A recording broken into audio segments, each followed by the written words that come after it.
Hey there, welcome back to another video. It's me, Crashy here, talking about some Gears of War here on YouTube. And today we have a pretty cool topic to talk about. Of course, we're going to be talking about some Gears of War 4, and we're going to be talking about the ranks. So we did get a dev blog that came out the other day. I'll put the link to in the description below, so you can check that out if you want to take a look at it for yourself. And we got a little bit emphasis on what the ranks were. And now we kind of expected this, I think. At least this kind of a tiering system where it's going to be bronze, silver, gold, onyx, and diamond. Now onyx kind of taking the place of platinum. Onyx has always been a really a cool kind of thing that they've had in Gears. There was the Onyx Guard, there was the Onyx skins, so Onyx just feels right for Gears. And we actually, I don't know if we've seen these ranking images before, but they actually released the images of all the ranks, and they're really cool. They're really sharp, kind of kind of like the new crest looking thing, the new symbol. I can't even think of what it's called. But they have like a gear kind of a medallion look to them, and that feels really Gears while still kind of keeping true to like a ranking system. And one reason I wanted to talk about this today is because the ranking system and ranked in general for Gears has always been something that's been, it's kind of to be desired. It's always left something, left something wanting.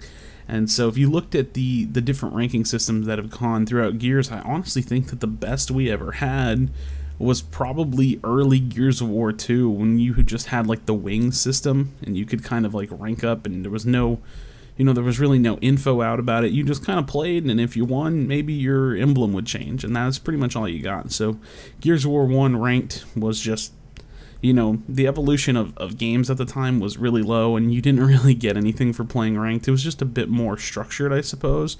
You can't change weapon swaps, and you can't cycle through the cameras and stuff like that. Gears of War 2 ranked, again, really not that much structure to it, but at least it had the emblems for the early time. I really don't even remember what they changed it to after that. I can't even think about Gears of War 2. Gears of War 3, I don't know. You just get to level up and re-up, and that's all fun. And but ultimately, there's just never really been a real ranking system in Gears, and that's kind of something that needs to be in the game, because it drives growth, and it drives additional play and replay value. And what do I mean by that? I mean, when you have a game that innately forces you to play it more to achieve something, your replay value goes up.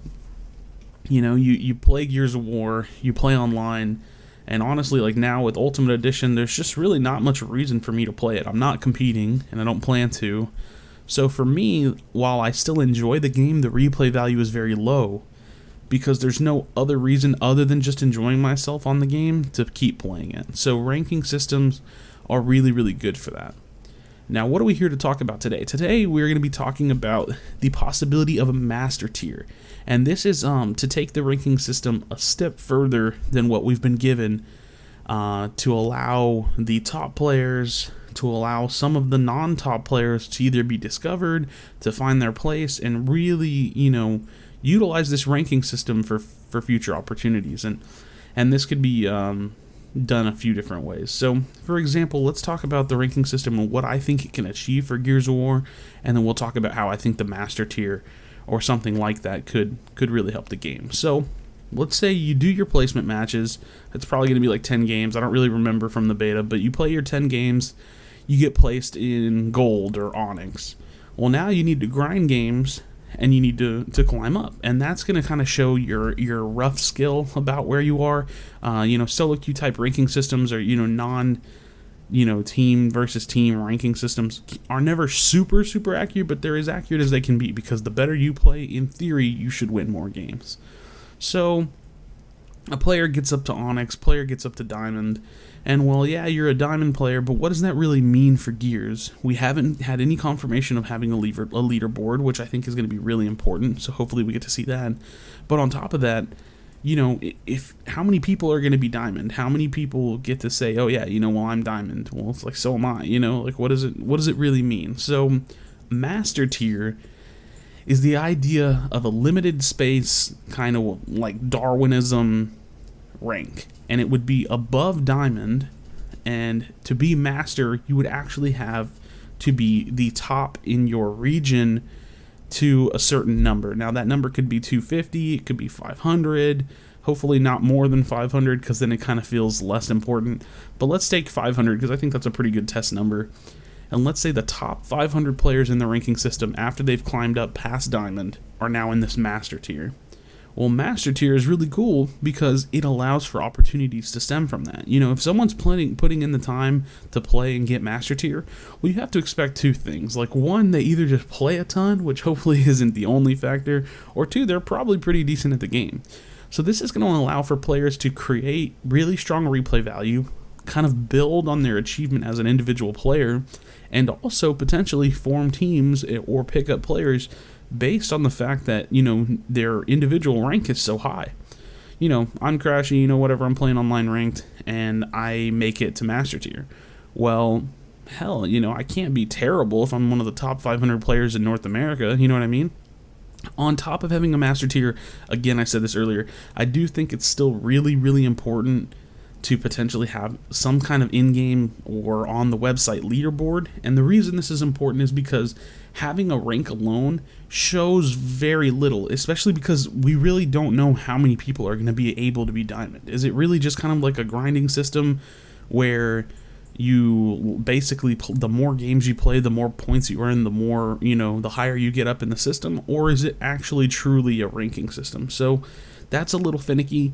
We got to kind of wait and hopefully get some more information on that, because if everybody can just get to Diamond and sit in Diamond, well then, what's the distinguish, you know, how do we distinguish good players from great players? Because you have to keep in mind, within each tiers, there's a low end of it and there's a high end. So a high-end Onyx player is about to be Diamond, but a low-end Onyx player is about to be Gold. You know what I mean? So it's a little, we're going to still have to see how it works out. I'm hoping there might be a number representation of where you are in each division, in each rank, and I really, really, really think that a Master Tier or some kind of a Master Tier idea for Gears is going to be really, really important. The reason ranked, again, is just so important to the game is because it provides that replay value, it provides content value. I mean, if you're a streamer and you want to watch someone high, you know, level play, if they're not scrimming, maybe they're going to be playing solo queue escalation. Maybe you'll have the potential to see what they do to climb through the ranks, so that way you could do it yourself. So that's just kind of my idea. I think it's really going to be important for the game to see a strong ranking system. I think they're already going in the right step. You know, they're already taking the right steps to have a strong ranking system, but we just don't have enough information yet. You know, the things I really want to know is how many players can be in each rank. Is there going to be a physical representation of where you are in that rank? Do you know how far you are from promoting? Do you know how far you are from demoting? Will there be an in-game or on-website leaderboard? And ultimately, will we have a Master Tier? Thank you guys so much for watching. I really appreciate it. Hopefully you guys, you know, can take something from this, or leave a comment below. Let me know what you think. Please don't leave without leaving a like, and I'll catch you guys next time.